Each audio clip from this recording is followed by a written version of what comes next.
તો ફોરેન્સિક સાયન્સની જે ટીમ છે તે હાલ તપાસ કરી રહી છે અને સાથે એફએસએલની ટીમ સાથે મહત્વની બેઠક પણ થઈ છે। એફએસએલની ટીમ સાથે જ મહત્વની બેઠક રહી છે। મહત્વનું છે કે જો ડીએનએની પ્રક્રિયા ઝડપી પૂર્ણ થાય તો મૃતદેહોને પરિવારને સોંપી શકાય, કારણ કે 2 દિવસથી એ પરિવાર રાહ જોઈ રહ્યું છે મૃતદેહ માટે, અંતિમ વિધિ માટે। ત્યારે પરિવારને જલ્દીથી મૃતદેહ સોંપી શકાય તે માટેથી ઝડપી કામગીરી કરવામાં આવશે। એટલે પ્રયાસ થઈ રહ્યો છે કે ઝડપી મૃતદેહને સોંપી શકાય, પરંતુ ડીએનએની પ્રક્રિયા થોડીક લાંબી હોય છે અને વિજય રૂપાણીના ડીએનએ હજી સુધી મેચ નથી થયા, તો તે પ્રક્રિયા પણ કરવામાં આવી રહી છે। તો એફએસએલની ટીમ સાથે મહત્વની બેઠક હજી સુધી થઈ છે। બીજી તરફ સિવિલ હોસ્પિટલમાં આરોગ્ય મંત્રીએ બેઠક કરી છે। આરોગ્ય મંત્રી ઋષિકેશ પટેલની આગેવાનીમાં બેઠક થઈ છે। બેઠકમાં મંત્રી પણ ઉપસ્થિત રહ્યા છે। મંત્રી જગદીશ વિશ્વકર્મા પણ હાજર રહ્યા છે। પોલીસના ઉચ્ચ અધિકારી, સિવિલ સુપ્રિન્ટેન્ડન્ટ પણ હાજર રહ્યા છે। સિવિલ હોસ્પિટલમાં આજે મહત્વની બેઠક થઈ છે। સંવાદદાતા ચેતન મારી સાથે જોડાયેલા છે। ચેતન, હાલ જે મહત્વની બેઠક રહી છે તેમાં શું કઈ નિર્ણય લેવા છે અથવા શું કઈ ચર્ચા થઈ છે?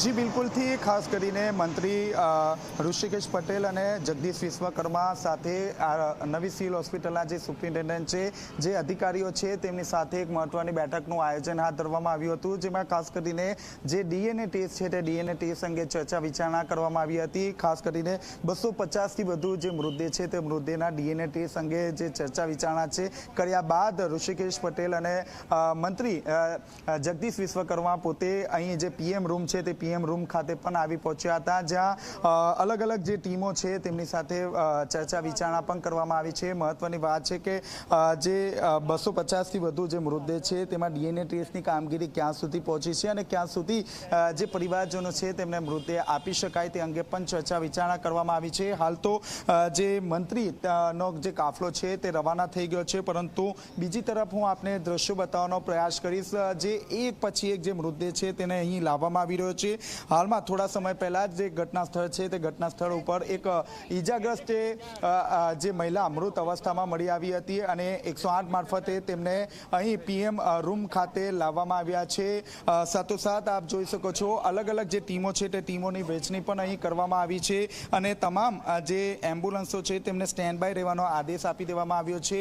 આજ બપોર બાદ એટલે કે 3 થી 4 વાગ્યાના અરસામાં જે પણ ડીએનએ મેચ થઈ ગયા હશે તે મૃતદેહ તેમના પરિવારજનોને સોંપવાની કામગીરી હાથ ધરવામાં આવશે। હાલમાં જે મેડિકલ સ્ટુડન્ટના જે ડેડ બોડી છે તે પણ આ જ પીએમ રૂમમાં રાખવામાં આવી છે, એટલે કે કહી શકાય કે જે મેડિકલ સ્ટુડન્ટ છે તેમના પરિવારજનોને સૌપ્રથમ જે બોડી છે, ડેડ બોડી છે તે આપવામાં આવશે અને ત્યારબાદ જેમના પણ ડીએનએ જે મેચ થશે તેમ તેમના પરિવારજનોને આ જે મૃતદેહ છે તે આપવામાં આવશે। આવતીકાલે સાંજ સુધીમાં તમામ જે મૃતદેહ છે તે તેમના પરિવારજનોને સોંપવામાં આવશે તેવી પણ અહીં કામગીરી કરવામાં આવી રહી છે। આ સાથોસાથ મંત્રી ઋષિકેશ પટેલ, જગદીશ વિશ્વકર્મા અને જે સિવિલના જે સુપ્રિન્ટેન્ડન્ટ છે તેમની સાથે પણ મહત્વની બેઠક રહી છે। તેમાં આજ જે ડીએનએની જે કામગીરી છે તેનું નિરીક્ષણ કરવામાં આવ્યું છે, ક્યાં સુધી જે કામગીરી છે તે પહોંચી છે તે અંગે પણ વાતચીત કરવામાં આવી છે।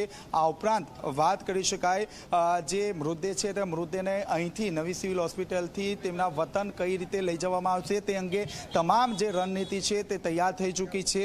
હવે જોવાનું એ રહ્યું કે આ મૃતદેહ જે છે તે મૃતદેહ ક્યારે આપવાનું શરૂઆત કરે, પરંતુ હજી જે મૃતદેહ મળવાનો જે સિલસિલો છે તે યથાવત જોવા મળી રહ્યો છે। હાલમાં જ એક મૃતદેહ નવી સિવિલ હોસ્પિટલના પીએમ રૂમ ખાતે લાવવામાં આવ્યો છે। જે મહિલા છે તે મહિલાનો મૃતદેહ લાવવામાં આવ્યો છે, પરંતુ આ મહિલા કોણ છે તે અંગે હજી સુધી કોઈ પણ પ્રકારની માહિતી મળી શકી નથી। બીજી તરફ જે તમામ જે મૃતદેહ છે તેમાં જે ડીએનએ ટેસ્ટ મેચ થઈ ગયા છે તેમની તમામ જે વિગત છે તે વિગત પણ લગાવી દેવામાં આવી છે। બપોર બાદ જે મૃતદેહ સોંપવાની જે કામગીરી છે તેની શરૂઆત થાય તેવી પૂરેપૂરી શક્યતા જોવા મળી રહી છે। જી બિલકુલ ચેતન, આપના પાસેથી અપડેટ લેતા રહીશું।